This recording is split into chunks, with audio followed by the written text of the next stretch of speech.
Bonjour et bienvenue dans un nouvel épisode de Comics Code, un épisode dans lequel, après Panini Comics, on va parler des nouveautés à paraître en mars 2025 chez Urban Comics. Comme d'habitude, si vous notez des erreurs, des oublis ou des changements de dernière minute, n'hésitez pas à venir les signaler dans les commentaires, c'est aussi fait pour ça.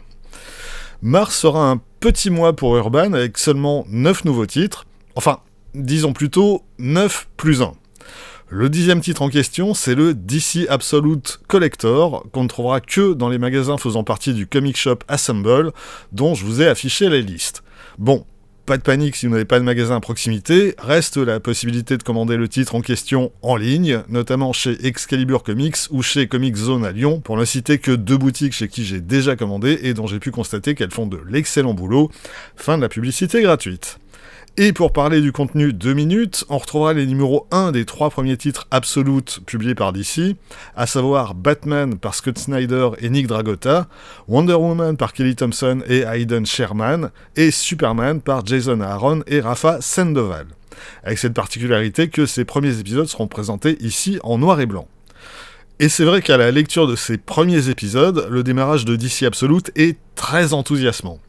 Peut-être qu'il manque juste un peu de contexte pour pouvoir apprécier pleinement ces épisodes, à savoir le one-shot DC All-In Special, qui sert à introduire l'univers Absolute, un univers beaucoup plus sombre et violent. Pour ça, il faudra attendre juin prochain et la sortie du premier tome de Justice League Unlimited, mais déjà là, avec ces premiers épisodes, il y a largement de quoi se faire plaisir. En attendant le véritable lancement de l'univers Absolute en mai prochain, Urban poursuit la publication de l'event Absolute Power, dont le 2e tome paraît en début de mois. Pas grand chose à en dire de plus que ce que je disais à propos du premier tome. Ici, les héros sont en déroute, privés de leur pouvoir pour la plupart, et ils font tout leur possible pour ne pas tomber entre les mains d'Amanda Waller et de ses alliés. On trouve parmi les différents tie-ins des choses plutôt sympathiques, en particulier l'épisode 12 de Wonder Woman par Tom King et Tony S. Daniel, dans lequel l'Amazone forme un improbable duo avec Robin, mais globalement cet event, passé des débuts prometteurs, tourne assez vite en rond. Sortie du tome 3 de Dawn of Titans de Tom Taylor et Lucas Meyer. Urban a gardé le titre Dawn of ainsi que la numérotation, mais il s'agit ici d'un volume beaucoup moins épais que les précédents, 168 pages, avec uniquement au sommaire les numéros 9 à 15 de la série Titans. Il s'agit d'épisodes qui se déroulent avant Absolute Power, et qu'il aurait sans doute été préférable de publier quelques mois plus tôt, d'autant qu'Amanda Waller intervient dans l'intrigue principale, laquelle intrigue se focalise principalement sur le personnage de Raven, possédé par une entité qui compte bien faire des titans ses esclaves. Et si ce genre d'histoire vous semble pas très original, je vous confirme, ça ne l'est pas. Quant au dessin, la prestation de Lucas Meyer est pas mauvaise, mais dans le genre réaliste, je préfère de loin le style de Nicolas Scott sur les premiers épisodes de la série. Pendant ce temps, Ramvi conclut son travail sur Batman dans le 5e et dernier tome de Batman Nocturne, un pavé de plus de 300 pages qui réunit ses 9 derniers épisodes de Detective Comics, accompagné au dessin de Stefano Raffaele, Riccardo Federici, Javier Fernandez, Guillem March et quelques autres. En ce qui me concerne, j'ai lâché ce titre à mi-parcours, sans aucune intention de m'y remettre, même si la partie graphique reste très réussie. Batman encore avec le premier volume des Batman Chronicles de 1990, un pavé encore plus imposant qui compte 576 pages, et au sommaire particulièrement touffu. On y trouvera ainsi les 15 numéros de Batman parus cette année-là, les premiers écrits par Marv Wolfman, les derniers par Alan Grant, avec entre les deux un arc en 3 épisodes signé d'un scénariste anglais fraîchement débarqué chez DC, Peter Milligan. A noter aussi que le dernier numéro au sommaire de ce volume, le 457, marque un changement majeur pour la série. On trouvera aussi l'annual 14 d'Andrew Helfer et Chris Sprouse, qui revient sur les origines de Double Face, Detective Comics 615, qui constitue un crossover avec Batman 448 et 449, quelques extraits de Secret Origins, sans oublier le graphic novel Bride of the Demon, par Mike Barr et Tom Greenberg, qui opposait une nouvelle fois Batman à Ra's al Ghul.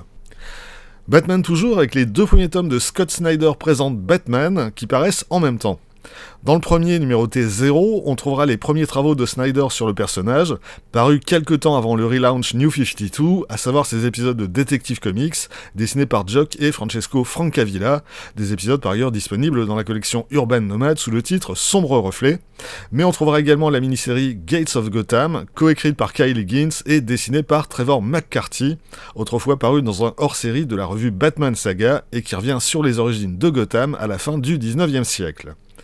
Et dans le volume 1 de ces Scott Snyder présente Batman, on trouvera les 11 premiers numéros de la série de 2011, dessinés par Greg Capullo, des épisodes estampillés New 52 et qui vont servir à introduire la cour des hiboux, plus l'annual numéro 1, coécrit par James Tynion IV et dessiné par Jason Fabok, avec les débuts de Mr. Freeze.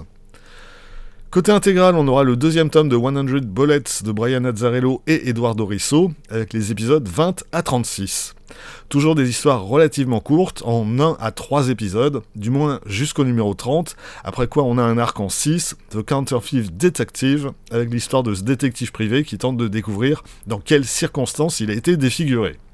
Et puis c'est dans ce volume qu'on trouvera l'épisode 26, mémorable à la fois pour ses pages signées par des artistes tels que Jim Lee, Dave Gibbons, Jordi Bernett ou Frank Miller, mais aussi en VO pour ses dialogues écrits dans un français qui, la plupart du temps, ne veut absolument rien dire du tout.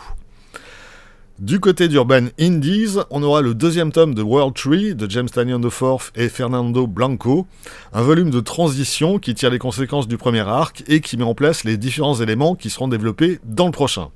Du coup, ça donne un tome nettement moins prenant que le premier, mais ça reste une lecture dans l'ensemble réussie et qui, surtout, donne envie de lire la suite le plus vite possible. Et on termine les sorties du mois avec le tome 3 de The One Hand and the Six Fingers, toujours signé Ramvi, Dan Waters, Lawrence Campbell et Sumit Kumar. Pour mon avis sur ce double titre, je vous renvoie à mes vidéos précédentes. Voilà, c'est tout pour aujourd'hui, rendez-vous très vite pour la suite. D'ici là, vous pouvez vous abonner à cette chaîne, laisser un commentaire, partager cette vidéo sur les réseaux sociaux. Vous pourrez aussi, dès que j'ai le temps de m'y remettre, retrouver les lectures de Quack Kent et de Bad Quack sur Instagram et avoir ainsi un aperçu du thème des prochaines vidéos. Et vous pouvez surtout, lire des comics. Soyez sages et à bientôt.